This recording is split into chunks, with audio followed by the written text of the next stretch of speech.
est-ce que Malines vient de gifler le club de Bruges là? Direction Malines au acheteur de caserne qui porte ce nom en rapport à l'ancienne caserne militaire qui se trouvait pas loin. Et c'est sûrement à cause de ce nom que c'était la guerre sur le terrain. Malines est venu pour abattre Bruges, et force est de constater qu'ils ont réussi. Malines recevait vendredi dernier le club de Bruges pour ouvrir cette seconde journée de championnat. Le club Bruges relativement confiant après leur victoire face à Genk et tenant du titre de Supercoupe de Belgique. Et Malines, après leur nul face à Zulte Waregem, une équipe tout de même en dessous de Bruges, était déjà vu comme perdant. Les gens se demandant juste de combien allait-il perdre. Et pourtant, eh ben ils ont gagné ces cons. Coup d'envoi à 20h45 devant le coach malinois, qui pour moi ressemble juste à Dirty Tommy. Allez, barre ta race, espèce de vieille. C'est la même personne, hein. Et celui de Bruges qui... Alors, loin de moi l'idée de faire une blague un peu facile et de mauvais goût, mais on dirait pas un peu un haut dirigeant de 45? Je veux dire, ça coupe le fait que l'équipe fasse des signes un peu connectés et l'énorme pancarte Strong Blonde Belgiane. Permettez-moi de me poser des questions. Comment ça parle de bière? En tout cas, Bruges va imposer le rythme sans surprise très vite en se créant 2 occasions avant la 3e minute. Et pourtant, à la 6e minute après une relance du gardien malinois, un enchaînement assez beau se crée et il remonte tout le terrain avant de planter le premier but de la rencontre. Et après un petit stress de quelques secondes, le but est accordé, permettant à Malines de commencer à vraiment prendre confiance. Ce qui va les rendre tout foufou, au point où certains joueurs vont commencer à s'attaquer entre eux. Et puis c'est quand même normal qu'il soit supérieur à Bruges parce qu'il y a quand même Rafinha dans l'équipe. Ah, mais c'est pour ça au début que les gamins faisaient les signes des joueurs du Barça. Bruges va surtout commencer à enchaîner les occasions manquées et les frappes arrêtées par De Wolf qui lui fera un très bon match. Malgré tout, Malines reste un poil en dessous, Bruges garde en avantage sur le terrain, ne serait-ce qu'en termes de possession ou de duels gagnés. Et malgré de belles occasions, la finition de Malines restera désirée, bloquant le score à 1-0. Mais on les sent quand même un peu confiants, au point où ils font des trucs genre se baisser pour laisser passer la balle, vu qu'on est sur FIFA Street. Mais Bruges n'en démord pas, restant relativement agressif, à un tel point où un joueur essaie même de baiser son adversaire. C'est une tactique comme une autre, hein. Mais bon, finalement, c'est une histoire enemy to lover. Ils se font des câlins. En fin de mi-temps, malgré de belles actions malinoises, et que voilà quoi, ça reste Malines. Bruges imposera un rythme un peu plus soutenu, cherchant à égaliser avant la pause, poussant Malines à défendre très bas ou faire de la lutte. Faute ici, un Reis qui protège bien le ballon.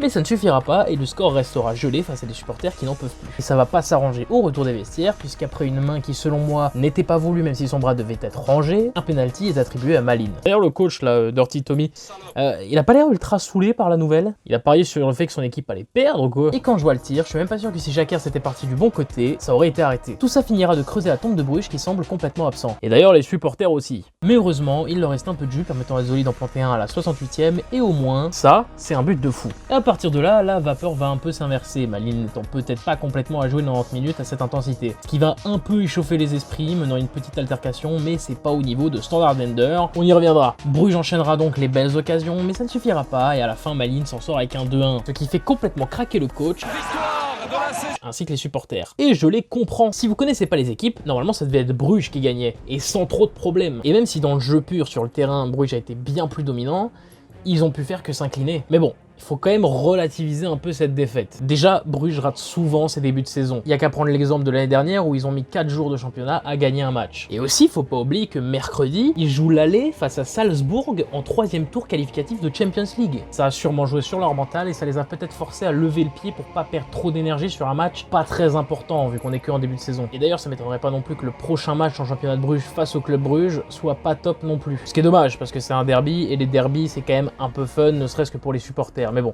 l'Europe avant tout. Mais ça crée des déchets comme cette action qui est bonne dans l'intention mais extrêmement lente et donc Malines n'a aucun souci pour la lire et la défendre. En revanche, dire qu'il y a des raisons externes pour lesquelles Bruges a sûrement perdu, ça veut pas dire qu'il faut pas noter la performance de Malines, notamment celle de Mrapti qui grâce à son but permettra à Malines de jouer un peu plus serein et ce dès le début, en plus de son apport plus que primordial à l'attaque de l'équipe. Et même si c'est pas une équipe que je supporte, j'aime toujours voir les plus petits clubs gagner, donc je suis un peu content. De toute façon, c'est que le début de la saison et on espère que ça va aller en s'améliorant et pour l'instant Malines est bien parti sur cette lancée. Et avant de conclure, petit best-of des moments qu'on retrouve que en Jupiler Pro League. Déjà, on a 2 magnifiques plans sur le cul de Dirty Tommy, apparemment les caméramans ne pouvaient pas le filmer à un autre moment, tout comme l'instant où il décide de nous filmer ce supporter qui avait visiblement extrêmement soif. Il y a quand même 4 bières pour un seul mec. Alors apparemment un verre c'est 50 centilitres.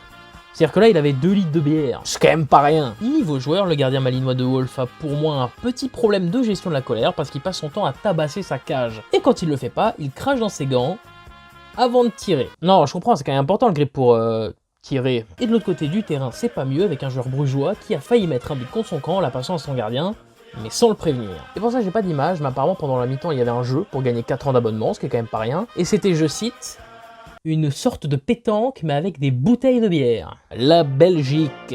On verra si Bruges se démerde mieux mercredi face à Salzbourg, et en attendant, je suis désolé, j'en reviens toujours pas